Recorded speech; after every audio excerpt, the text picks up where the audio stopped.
نکال دو سب ٹیچرز کو، کر دو سارے سکولز پرائیویٹ، مگر ایسا مت کرو۔ ہم بھی انہی عظیم اساتذہ سے پڑھے ہیں، اب وہ کم پڑھے لکھے ہو گئے، عجیب نیا دستور چل پڑا ہے۔ میرا استاد ہمیشہ عظیم ہے، ہمیشہ عظیم رہے گا۔ مجھے اس کی ڈگری سے واسطہ نہیں ہے، مجھے اس نے دنیا میں جینا سکھایا۔ آج جو کچھ ہوں اس ایف اے میٹرک پڑھے عظیم ہستی کی وجہ سے ہوں۔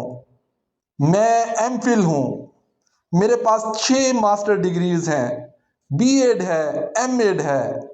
پھر بھی میں کہتا ہوں کہ وہ میٹرک پاس ٹیچرز کے پاس بچوں کو سکھانے کا جو گر ہے وہ میرے پاس نہیں ہے۔ A big salute to them. ایسے بزرگ اور تجربہ کار اساتذہ کرام ایجوکیشن کا قیمتی اثاثہ ہیں۔ بالکل، اور یہ اساتذہ کرام باقاعدہ 1 سال کے ٹیچنگ کورس کرنے کے بعد آئے ہیں۔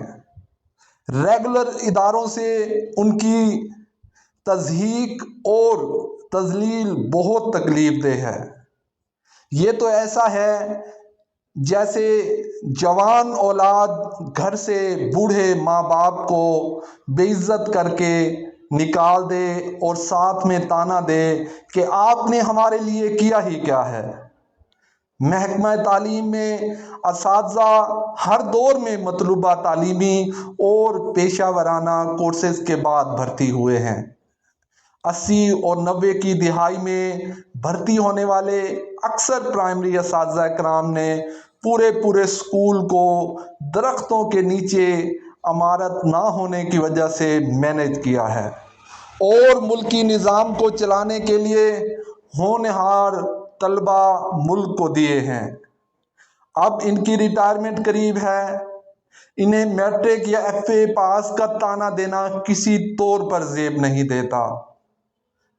خامیوں اور کمی کوتاہی کو فعال مینجمنٹ سے دور کرنا چاہیے، نہ کہ تمام اساتذہ کی تضحیک کے ذریعے۔ ہمارے معاشرے کے اصل معمار بزرگ ٹیچرز ہیں، اس سے پہلے کہ یہ سب لوگ بغاوت کر دیں، کچھ نہ کچھ آپ بھی از راہ مروت کر دیں۔ کس نے کاٹی ہیں جڑیں پیڑ سکھایا کس نے؟ کون مجرم ہے ذرا آپ وضاحت کر دیں۔ یہ وہ اساتذہ کرام ہیں جنہوں نے باقاعدہ طور پر بچوں کی اعلیٰ تربیت میں بھی اہم کردار ادا کیا ہے اور نہایت قابل طلباء ملک کو دیے ہیں۔ سچ بتاؤں تو آج کے جنرل، کرنل، ججز، وزیر، مشیر انہی 80 اور 90 کے دہائی میں پڑھانے والے میٹرک ایف اے پاس اساتذہ کے مرہون منت ہیں۔ ان کی محنتوں اور کاوشوں کا نتیجہ ہے یہ ظالم اب اساتذہ کی تذلیل پر اتر آئے ہیں۔